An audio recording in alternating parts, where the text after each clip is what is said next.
and welcome to another episode of Coach's Commentary. I'm going to have a look at what is in store for the fans prior to the World Cup.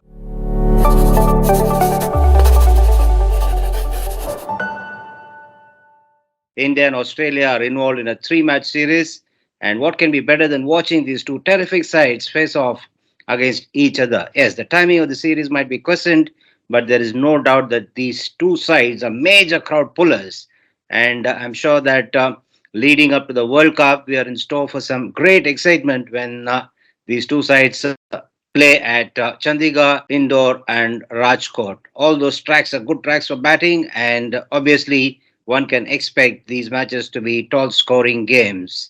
Yes, let's have a look at the sides. Australia obviously have three batters at the top of the order.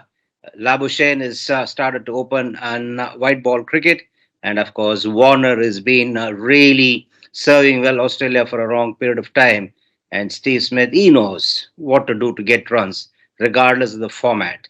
And what does Australia possess apart from these three great performers at the top of the order? They've got a plethora of all rounders. You're talking about Mitchell Marsh, Marcus Stoinis, Maxwell. Then you have Alex Carey, who's also sort of an all rounder. Then Cameron Green. They keep coming one after the other. And that's the advantage that Australia are going to have. Of course, they brought one leg spinner, Sangha. It'll be an interesting to see how he goes about bowling to the batters in India who are really good as far as playing spinners are concerned.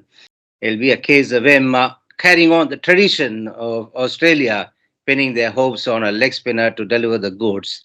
As to what he does and what he's going to do is something that we'll have to wait and see. We look at the Indian side. It's an interesting side. They've rested the top guns, Rohit Sharma and Virat Kohli. Whether there's something they should have done is again open to debate. But nevertheless, it's a great opportunity for players like Tilak Varma, Shreyas Iyer, Sky, and of course Ruturaj Gaikwad. As far as the bowling department is concerned, it does seem like the selectors and the team management want Jadeja to have more match practice and get back into his usual groove. But the interesting thing will be to see if Ashwin and Washington Sundar get to play in this series. Of course, one of them will get to play. Whether both of them will play in tandem is something that we'll have to wait and see. It's interesting that both these off spinners have been brought back into the side. Ashwin, of course, has not been figuring in the white ball cricket in recent times, and Washington Sundar has been in and out largely due to injuries, again hampering him now and then. But as far as KL Rahul is concerned, it's a great responsibility that's been thrust upon him, that of leading the side. And now that he's got runs under his belt, he'll be obviously a lot more at peace and he'll do what is expected of him. Interesting that he's got to execute the role of a wicket-keeper batter and also lead the side. It's really going to be taxing as far as KL Rahul is concerned, but I don't think he'll mind because he's always looked to do whatever has been asked of him. He's batted just about almost at every number possible, and he's been rotated up and down the order in different formats, and he's delivered the goods. And the other thing that remains to be seen is if Ishan Kishan will get to play all the three games leading up to the World Cup, because he is a part of the World Cup squad, and Tilak Varma, even though he figures in the squad for these three one days, it remains to be seen if he's going to be played ahead of Ishan Kishan. I don't think so, because Ishan Kishan needs to get as much game time as possible, try and work out a few things before he's thrust into the big occasion where he needs to be on top of his game, both in terms of his batting and also, of course, keeping is something that he'll be practicing more than keeping, because KL Rahul will be donning the gloves.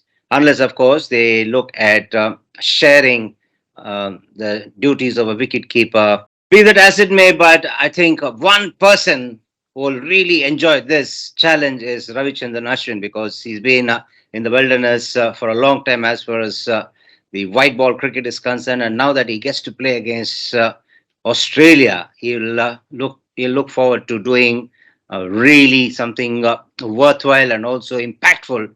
so that he is drafted into the World Cup squad. As far as the fast bowling department is concerned, all the four have been retained in this squad as well. And in addition, they got Prasidh Krishna too in the squad.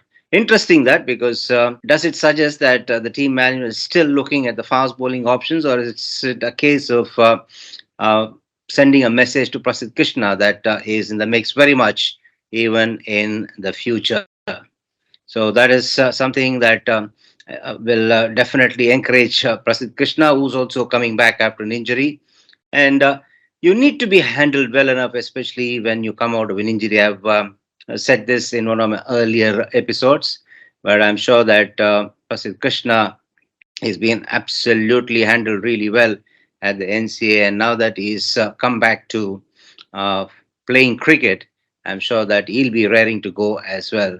All in all, this ODI series will provide not only a lot of entertainment, excitement, it will also provide a lot of answers, hopefully, to not only the curious fans, but also the team management and the selection committee.